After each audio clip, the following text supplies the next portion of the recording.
құрметті достар, сіздермен әдеттегідей тәлімгер реалити жобасы және де эфир тізгінінде менің әріптесім Қасиет Өмірбек. Және де Медеу Аселия. Жалпы өздеріңіз көріп тұрғандай, біз бүгін сайысымыздың кезекті шығарылымына да келіп жеттік, яғни автомеханика бағыты бойынша бүгін 5 қатысушымыз бақ сынасатын болады. Ал біз ол үшін дәл қазір Түркістан қаласындағы көпсалалы индустриялы техникалық колледжіне келіп қалдық. Қасиет, енді жарысымыздың ережесімен таныстырып өтсең? Иә, жалпы жарыс ережесі осының алдындағы шығарылымда да айтылған болатын, яғни 5 қатысушымыз 4 кезеңнен өтеді. 4 кезең бойынша жинаған балдары арқылы ең соңында жеңімпаз анықталатын болады. Аселия, жалпы сен өзің көлік жүргізе аласың ба? Әрине. Жалпы оны саған кім үйретті, қайдан үйрендің? Жалпы көліктің рөліне бірінші кезде отыру өте қорқынышты десе де, жалпы көлік айдаудағы менің алғашқы сауатымды ашқан тәлімгерім, ол менің әкем. Иә, бұл сұрақты қоюдағы себебім дәл бүгінгі сайысымызда да қатысушыларымызға бағдар сілтеп, жөн сілтейтін біздің тәлімгеріміз бар. Ендеше сол тәлімгермен таныс болайық. Құрметті көрермен, автомеханик сайысының тәлімгері, өз ісінің шебері, білікті маман Дәулет Әбдиев. Иә, Дәулет мырза, бірінші өзіңіз туралы кеңінен біле кетсек. Саламатсыздар ма, құрметті әріптестер және сайысқа қатысушылар. Менің аты-жөнім Әбдиев Дәулет Арыспайұлы. Осы көпсалалы индустриялық техникалық колледжінде автомеханик мамандығына арнайы пән сабақ беремін. Жұмыс өтілім 7 жыл. Бүгінгі сайысқа қатысушыларға сәттілік тілеймін. Жалпы олар өз мамандығы бойынша келіп тұр. Оларға ешқандай қиындық болмайды деп ойлаймын. Ендеше Дәулет мырза, жарысымыздың шарттарымен таныспас бұрын қатысушыларымызды ортаға шақырып алайық. Менің атым Махамбет Нартай. Менің жасым 18-де. Қазір көпсалалы индустриялы техникалық колледжде оқимын. Менің есімім Бейсенбай Абу Үсенұлы. Осы жарысқа келген себебім өзімнің тәжірибемді арттырып, және де жұмыс деңгейімді көтеруге, білуге, не бар, не жоқ екенін білуге, бәрін. Мен Мұхаммед Сағыл Нұрсұлтан, Ерқанат Тәңірбергенов атындағы Түркістан индустриялық техникалық колледжінің студентімін. Менің есімім Елшібек Дидар. Мен Халықаралық Қазақ-Түрік университетінен келіп отырмын. Бұл менің хоббиім. Жалпы біздің осы бағытымыз, автомеханик бағыты, өте қазір қарқынды дамып келе жатыр, технология дамып жатыр. Сол себепті біз қазіргі жастарымызға осы бағытта жұмыс істеуді, не болмаса осы бағыттағы арнайы осындай жарыстарға қатысуды, өз тәжірибелерін дамытуды, оқу білімдерін дамытуды ұсынар едім. Және де біз сияқты арнайы жас мамандарда көбейіп, осылай өздерінің күштерін, өздерінің тәжірибелерін салыстырып, және де шыңдаса, ол өте керемет болар еді деп ойлаймын. Мен бұл салада хабарым бар, бұрыннан айналсам бұл. Менің бұл жарысқа келудегі мақсатым өзімнің тәжірибемді ары қарай дамытуға деген мақсатпен келу. Жарысқа келген барлық қатысушыларға сәттілік тілеймін. Кім жеңсе де өз ісінің маманын жеңген дұрыс қой. Көліктің моторын және басқа қосалқы бөлшектерін жинау. Мен бұны 7-ші сыныптан бастап әкемнің қолынан үйренген болатынмын. Осы уақытқа дейін үйренген, білген, көрген нәрселерімді шыңдауға осы жобаға қатысып жатырмын.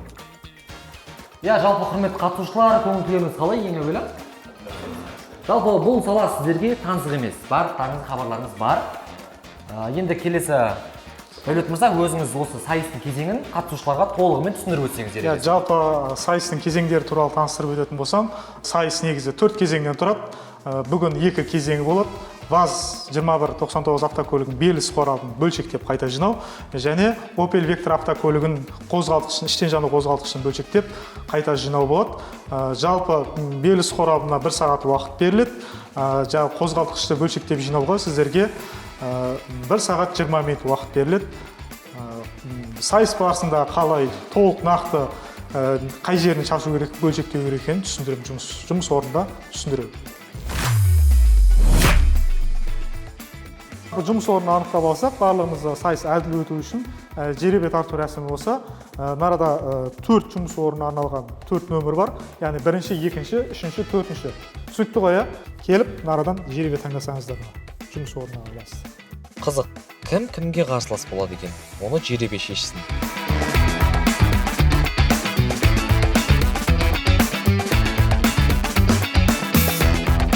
Сайыс барысында техника қауіпсіздігін міндеттерді сақтаймыз. Яғни құрал-саймандар бөлшектерін сынған несі болса айтамыз. Құрал-саймандар сынық болып кездескен жағдайда айтып басқасын алмастырамыз. Яғни сынық құрал-саймандармен жұмыс жасамаймыз. Түсінікті ғой, жалпы бұл жұмыс орында іштен жану қозғалтқышын бөлшектеп жинайтын боламыз. Burada Opel Vectra автокөлігінің іштен жану қозғалтқышы. Жалпы қозғалтқышты бөлшектеп жинаймыз.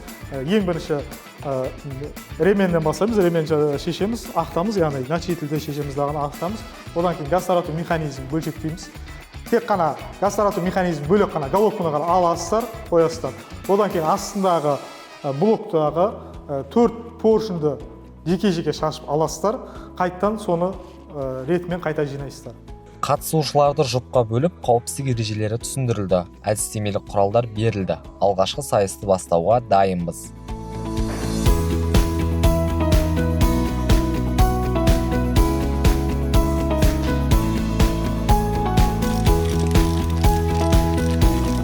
Нұрсұлтан, жалпы сен бұрын бұндай көліктің моторы шашумен айналысып көрдің? Айналысып көрген. Жалпы қанша жасынан бастап білесің бе сияқты? 10 жасымнан бастап қызығушылық пайда болды. Үйде әкең біреу істей ме осы Жоқ, досым үйінде S-тос болғаннан кейін екеуміз. Яғни бала кезден бастап сол жақта істейсіңдер. Иә. Ал дәл қазір сен қай бөлігін келдің? Қазір головканы шешіп жатырмын ғой. Бұл негізі ретімен шешу керек пе, әлде кез келген жеріне болттан шеше береміз бе? Жоқ, ретімен шешеміз ғой. Тапсырма беріле салысымен қатысушыларымыз қызу жұмысқа кірісіп кетті. Ал тәлімгеріміз жұмыс барысы бойынша не айтар екен? Сайыскерлеріміз ережеге сай жұмыс жасап жатыр ма? Жалпы қатысушылардың аяғы алса жаман емес, барлығы өз тәртібімен кезең-кезеңмен бөлшектеп жатыр. Жалпы бөлшектеу барысы өз деңгейінде жүріп жатыр. Жалпы Нұрсұлтанға келетін болсақ, бұл сәл ебі ептілеу сияқты. Қолы жылдам. Иә, қолы жылдам сияқты, өйткені Дидарға қарағанда сәл шапшаңырақ шемылдап жатыр. Қай бөліммен жұмыс істеп жатыр бұлар? Жалпы қазір қозғалтқыштың қос үйінді бұл уақытта механизм бөлшектеулі бұлар. Қазір иінділіктің болттарын босатып, иінділікті ұстап тұратын болттар бар, соларды босатып жатыр. Жалпы аяқ алса жаман емес. Иә, аға, жалпы мынау қазіргі біздің алдымызда тұрған құрылғы бұл машинаның жүрегі десек те болады, яғни моторы. Дәл осы құрылғыны мысалы істеп шығу үшін қарапайым адам тәжірибесінде немесе шәкірт дайындауда қанша уақыт керек меңгеріп шығу үшін? Жалпы енді бұл адамның ептілігіне байланысты және есте сақтау қабілетіне байланысты да. Біреулерге мысалы бір адамдар болады, бір айтқаннан қағып алады дағыны, сонымен жинап кетеді. Ал бір адамдарға уақыт келе тәжірибемен біраз практикадан кейін барып келетін дүние де бұл бірден әркімнің ептілігіне байланысты, әр адамның ептілігіне байланысты. Негізі жалпы қозғалтқышты кемінде бір 6 ай, 3 ай теориялық және практикалық жұмыстардан кейін барып үйренген дұрыс. Мемлекеттік және жергілікті басқару мамандығының студенті Дидар автомеханик саласын өзінің хоббиі деп санайды. Бұрын істеп көрдің бе мұндай жұмысты? Иә, бұрын істеп көрдім. Бірнеше машинаның головкасын ашып жауып тәжірибеде болған мотор. Жалпы қызығушылығың қай жастан бастап ашылды бұл салаға? Жалпы қызығушылығым 7-ші сыныптан бастап. Өзім әкем мотор жөндейді, соның қасында жүріп үйренгенмін. Ал былай білім алуға, оқуға бұл осы қызығушылықпен кетуге болмады, мысалы басқаруда онда? Бұл менің хоббиім болғандықтан бұны мен бөлек сала ретінде қарастырдым. Ал өзімнің оқып жатқан мамандығым ол бөлекте жұмыс жасайтын. Ал дәл қазір саған осы берілген уақыт ішінде сен тапсырманы орындап шығуға сенімсің бе? Иә, сенімдімін.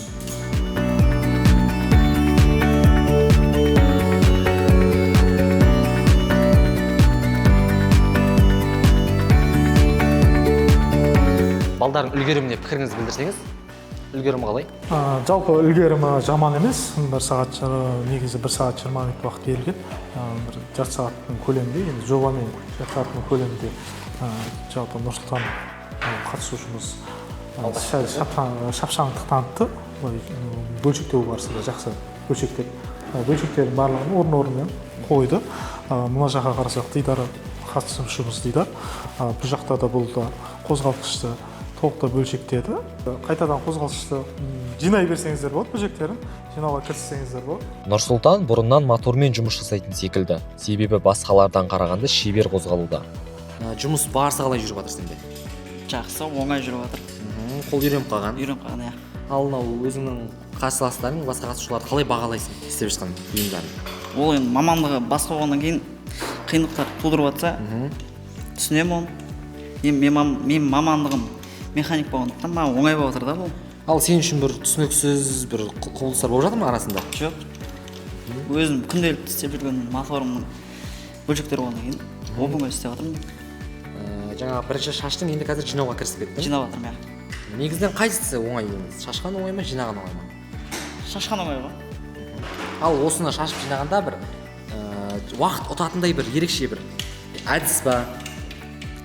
Тез қимылдау керек қой. Сосын Заттарды ретімен қою керек болып.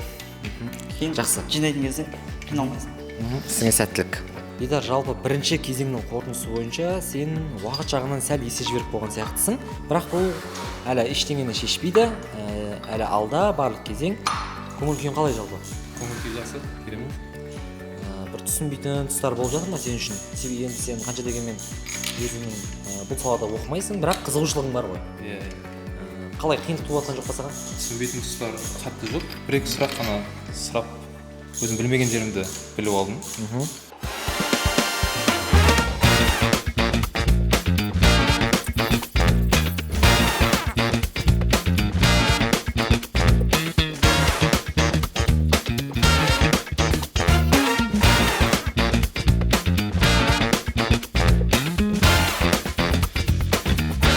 Құрметті көрермен, көріп тұрғандарыңыздай алғашқы екі қатысушымыз бірінші кезеңді аяқтады. Дәулет мырза, екі қатысушымызға жұмыстарына пікір білдіріп жіберсеңіз.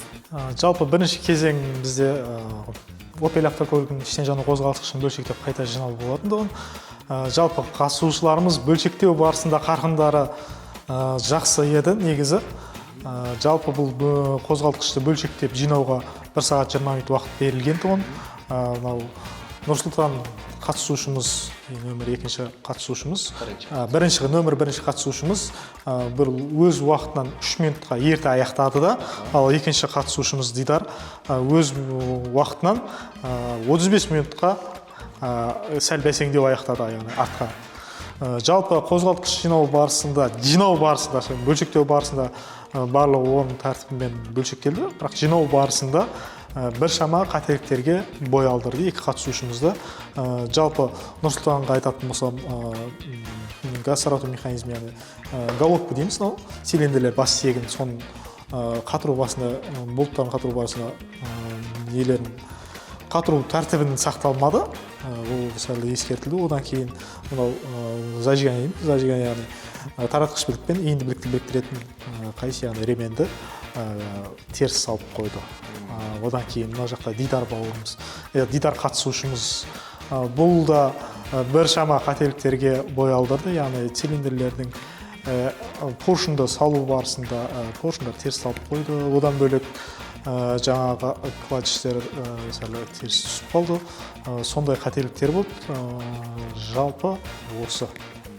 Көріп тұрғандарыңызда екі қатысушымызда көз алдарыңызда өз жұмыстарын аяқтады.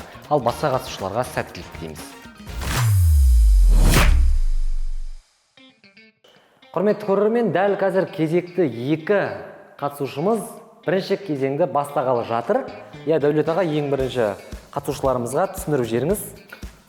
Жалпы сіздерге мынада іштен жану қозғалтқышы берілген 4 цилиндрлі Opel автокөлігі. Осыны толықтай бөлшектеп қайта жинайсыздар. Одан бөлек зажигание қоясыздар. Жинап болғаннан кейін сосын әр цилиндрдің поршындарын жеке-жеке алып, қайтадан өз орнына енгізетін боласыздар. Жалпы жұмыс барысында техника және техника қауіпсіздігін сақтаймыз. Пайдалануға болмайтын құралдарды пайдаланбай, жарамсыз болатын болса ескертесіздер. Түсінікті ғой, сұрақтарыңыз болса қойсаңыздар болады. Түсіндірме жұмыстары жүргізіліп болды. Ендеше екі қатысушымызға іске сәт дейміз. Сәттілік. Бірінші кезеңнің екінші жұбы сайысты жылдан бастады. Себебі екі қатысушымыз да тәжірибелі.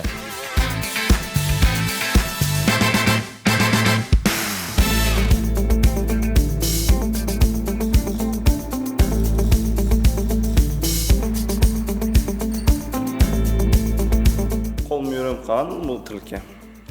Бала кезден істейміз ғой. Жалпы қарсыластарың туралы қандай пікірдесің? Қарсыластарыма сәттілік, маған жеңіс. Жеңетіне сенімсің бе? Қаласа. Алдағы кезеңдерге сенім қобалжу. Қобалжу. Бәрі өз орнында.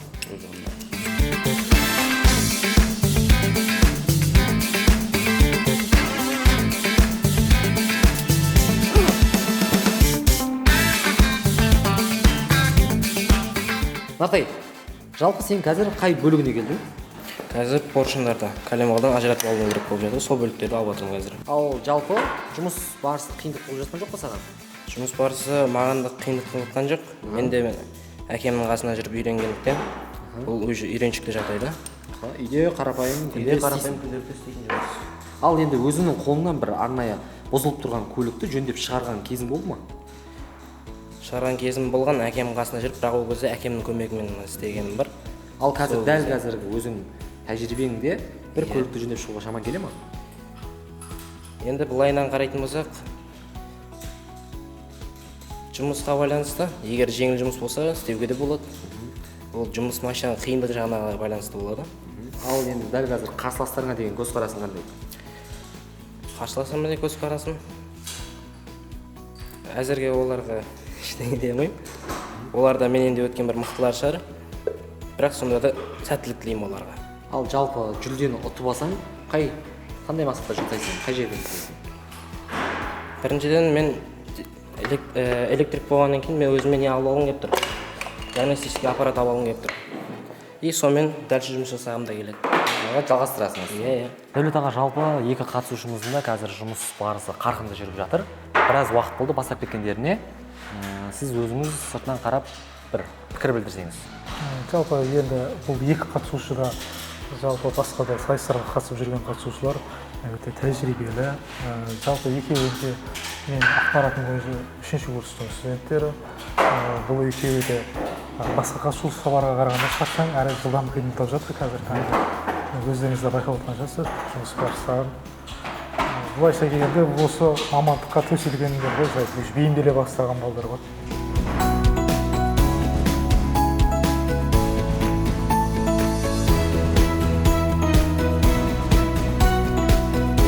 Я, құрметті көрермен, дәл қазір екі қатысушымыз бірінші кезеңнің жартысына келіп жетті, яғни жартысы бөлігі аяқталды. Я, Дәулет аға, енді қазір бір процесс бітті десек те болады. Осы туралы өз ойыңызды білдіріп жіберіңіз.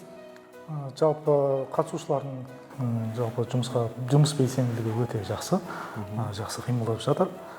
Жалпы бөлшектеп болды. Енді қайта жинауға кірісе берсеңіздер болады. Екі қатысушымыз қозғалтқышты жинауды бастап кетті, бірақ Абу сәл кідіріп қалған сияқты. Қап әттеген-ай, ол қозғалтқыштың поршын сақинасын сындырып алды. Бұл қорытынды бағалауға әсер етпесе болғаны.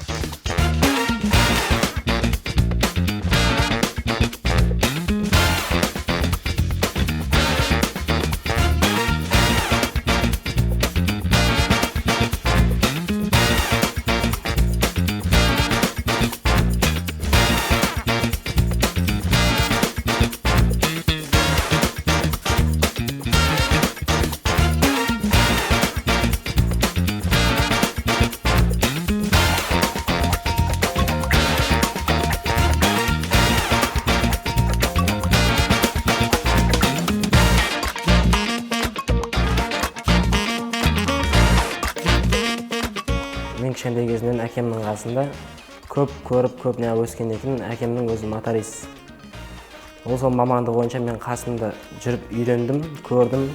Енді қазіргі сол біліміммен колледжге түсіп, жарыстарға қатысып, жарыстардан осындай дәрежемен келе жатырмын. Жұмыс істеп жатқан кезде бір қателіктер болған кезде соны ағайлар айтып түсіндірді, мынау дұрыс емес, жөндеп жасады. Соның бәрін дұрыстап істеуге ендігіде дайындалып беремін. Ендігі кезеңдер қызықты болып тұр.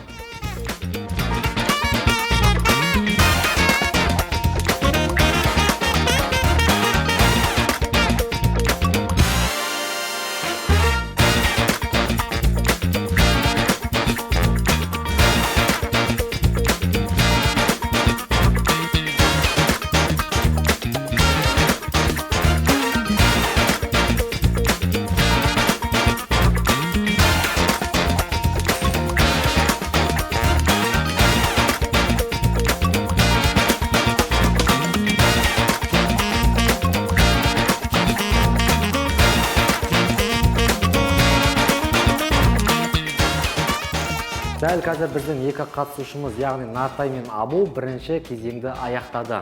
Ендеше Дәулет аға, сөз кезегі өзіңізде, балдардың жұмысына пікір білдіріп жіберіңіз. Жалпы екі қатысушымыз да өз жұмыстарын өз уақытынан сәл ертерек аяқтады. Аха. Жалпы бірінші болып Натай аяқтаса, екінші болып Абу аяқтады. Жұмыстарында сәл кемшіліктер болды. Оны атап айтатын болсақ, Абуға айттым, жаңа үш цилиндрдегі үш поршынды дұрыс салған жоқ. Одан кейін поршынның бір сақинасы сынды. Одан кейін Құрау барысында сынды ғой, иә, құрау барысында сынды. Одан майлаған жоқ. Одан кейін ол себеп, енді майға көп байланбаңыз да, майлау болған жоқ. Сол себеп. Мына жақта да, бұл жақта да мысалы кемшіліктер болды. Бұл да бір бөлшекті майласа, бір бөлшекті майлаған жоқ. Осындай кемшіліктер болды. Жалпы жаман емес, жұмыстарыңыз жақсы. Достар, дәл қазір біздің соңғы қатысушымыз алғашқы сайысты бастағалы жатыр. Дәулет мырза, соңғы қатысушымызға сайыс туралы түсіндіріп өтсеңіз. Жалпы burada іштен жаңа қозғалтқышы берілген, Opel автокөлігін осы қозғалтқышты толықтай бөлшектеп қайта жинайтын боласыз. Burada 4 цилиндрдің де поршындарын алып, қайта орнына саласыз, одан кейін зажигание қоясыз. Ендеше қатысушымыздың қолын көп ұстамай, іске сәт дейік. Жобамыздың ең үлкен қатысушысы Серік Босын бірінші кезеңді бастады. Әзірге аяқ алысы жаман емес.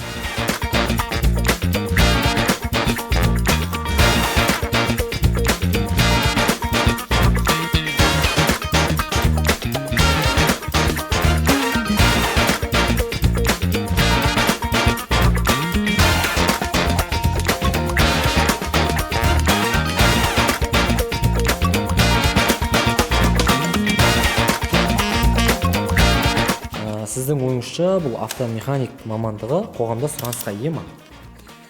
Жалпы қазіргі ең бірінші көбейген көліктер ғой, қозғалыста барлығында. Сол көлік болған жерде бұл автомеханик жалпы қажет мамандық болып есептелінеді.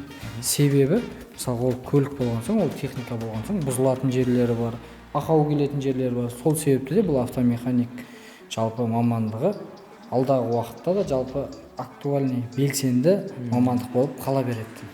Ал сіздің ойыңызша қазір мысалы қоғамда бұл сала әрі кәсіп, әрі білім беру жүйесінде де жұмыс мамандарды дайындайтын бір сала. Сіздің пікіріңізше бұны үй жағдайында шеберхана ашып, осылай жұмыс жасаған тиімді ме, әлде осылай колледждерде, білім ордаларында сабақ берген тиімді ме? Жалпы сіздің екі нұсқаңызға да тоқтала кетсек, ең бірінші білім берілу керек. Ол себепті, ол болмаса, білім болмаса, сен жұмыстың қалай болатынын, не болатынын білмейсің. Сол себепті де бірінші білім алған дұрыс. Екінші, кәсіп жағынан да, әрине қазіргі жаңа айта кеткендей автокөліктер өте көп. Қай-қайсысын істеймін десеңіздер де, қолды қайсысына ебіңіз бар, соны істеймін десе де, жалпы жұмыстар көп автомеханик бойынша. Жалпы өзім егер де болатын болса, кәсіп ашып, жұмыс істеген, табыс тапқан дұрысырақ. Себебі ол жерде үйрету керек балаға. Бұл бір қайтын негізі наоборот қылады екенбіз. Қайттан айта берейін. Екінші нұсқада айта кететін болсақ, жаңағы кәсіп ашу болатын болса, кәсіп жағынан да мысалға табыс табуға пайда болады. Не болмаса тағы да үйренерің көп болады ол жерде. Ал екі нұсқаның біреуін таңда дейтін болсаңыз, жалпы білім берген дұрысырақ. Себебі сенің осылай біліміңді алып, кетіп, өз-өзімен болып кеткен, мысалы, ұстау болып жатқан студент жастарымыз бар. Олардың барлығын көрген кезде өзіңнің ішкі жан дүниеңде бір мақтаныш сезімі билейді. Қоғам үшін пайдалысы. Қоғам үшін пайдалы да, өзіңде үйретіп кеткен адамың болғандықтан, жаңағыдай қуанышпен өзің айтып көре алатын болғандықтан, ұстаздық еткен кәсіпке қарағанда мен өзім үшін жақынырақ.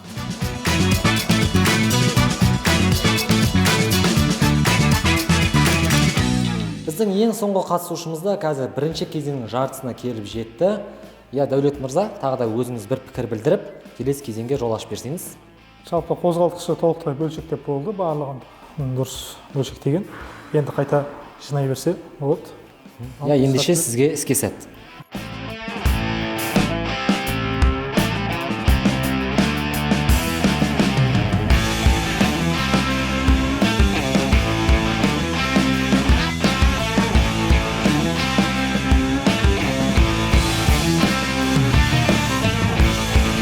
серік болсын қозғалтқышты жинау барысында абудың қателігін қайталады ма екен? Тәлімгерімізден сұрайық. Я, құрметті достар, біздің дәл қазір соңғы қатысушымыз да бірінші кезеңді тәмамдады. Я, енді Дәулет мырза, өзіңіз кішкене пікір білдірсеңіз. Жалпы серік болсын болса, бірінші кезең бойынша ішіне жаны қозғалтқышын толықтай бөлшектеп қайта жинап болды. Өз уақытында жинап болды. Енді екінші кезеңге сәттілік тілейміз сізге. Көп. Жалпы қатысушыларымыздың түріне қарасақ, бәрі қызық өткен секілді. Қасиетті, жалпы процесс қалай болды? Я, Әсел, сен сұрама, мен айтпайын. Бұндағы жарыс қанша қиын болса да, бірақ қатысушыларымыздың таланты деген айта алмаймын, сөзбен жеткізе алмаймын. Бірақ енді ер адам болғасын қажет дегенмен техникаға жанымыз жақын, көлікке жанымыз жақын болады екен. Қасиет, сен жарыстың соңында автомеханик болып шықпасаң таңғалмаймын. Таңғалма, Әселия, мен тек автомеханик емес, электрик те болып кетемін ау жобасы. Ендеше көп сөз бай, біздің тәлімгер мырзамыздан пікірін білейік. Жалпы бірінші кезең бойынша не айтамыз? Бірінші кезең бойынша автокөліктің ішіне жаны қозғалтқышын бөлшектеп жинау болды. Бірінші болғаннан кейін сайысқа бірінші ретте қатысып жатқан қатысушыларымыз бар. Ол кісілерге сәл қиынырақ болды. Себебі ортаға сәл бейімделу, төселу жағынан қиындықтар туындады деп ойлаймын. Енді қалған алдағы кезеңдерде олар бейімделіп, жақсы нәтиже көрсетеді деген сенімдеміз. Ендеше достар, біз қоштаспаймыз, жай ғана екінші кезеңде көріскенше.